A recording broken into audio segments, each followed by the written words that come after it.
A 20-year-old Ukrainian man is boarding a flight from London to the USA. His name is Maxim Popov, and he's one of the FBI's most wanted criminals for stealing millions of dollars worth of credit card numbers. But if he was on the run from the feds, why was he walking right into the enemy's territory?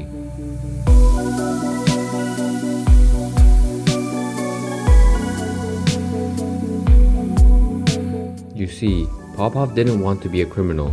He wanted to work for the US government.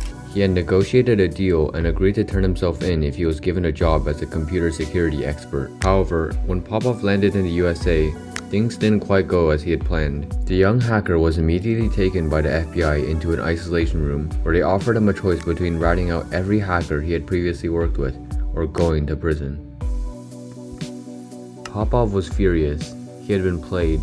Instead of a stable job at the FBI, he was placed under 24-hour surveillance.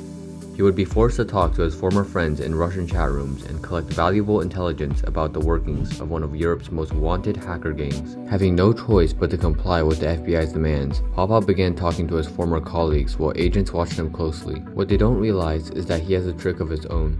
Instead of baiting the hackers into the hands of the FBI, he warns them with Russian colloquialisms about the sting operation. The agents monitoring the conversation don't suspect a thing, and his subtle warnings go completely undetected until 3 months later when the chat logs were translated.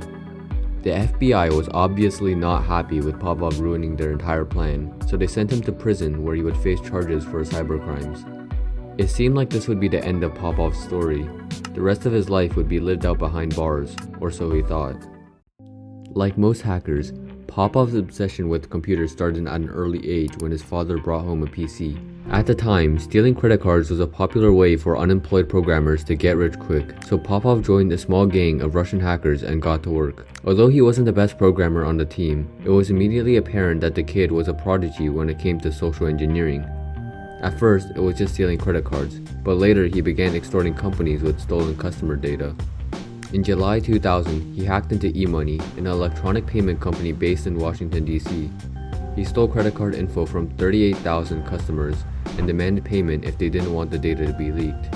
He did this to multiple companies, demanding anywhere from $50,000 to $500,000. However, Popov's success came at a cost. His illegal activities and newly acquired wealth grabbed the attention of the FBI, along with local gangs who threatened him for his money. Popov was starting to feel the pressure from the consequences of his actions. He didn't want to be an internet criminal anymore. He wanted a safe and stable job in the USA.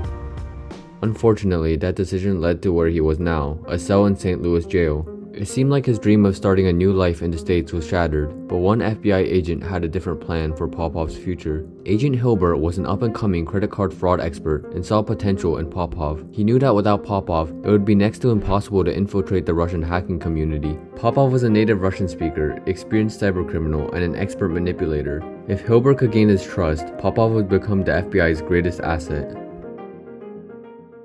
Popov was transported by Agent Hilbert from his tiny jail cell to an office building. Although he would remain under constant surveillance, he finally had access to a computer again. This time, the FBI made Popov set up Russian hackers he had no previous history with. This way, he wouldn't feel the need to turn on them like he did previously. Popov was told to play the role of a Ukrainian scammer who was interested in buying stolen credit cards from a site called Carter Planet. His job consisted of making small purchases of cards around a few $100s or so and tracing the cards back to the source of the breach.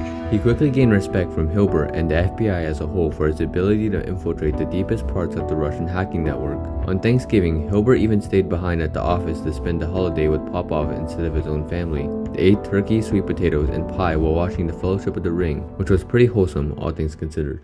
After a year of working for the feds, Popov was released. In that time, he had successfully taken down over 400,000 stolen credit cards off the black market and alerted 700 companies of the breaches. Following his release, Popov returned to Europe to start a cybersecurity company. When he said his last goodbyes to Popov at the airport, Hilbert couldn't help but feel a bit bittersweet. It was likely the last time they would ever see each other ever again. At least that's what he thought, because on New Year's Eve 2004, Hilbert's phone rang. On the other end was Maxim Popov, and what he was about to say would shake the FBI agent to his core.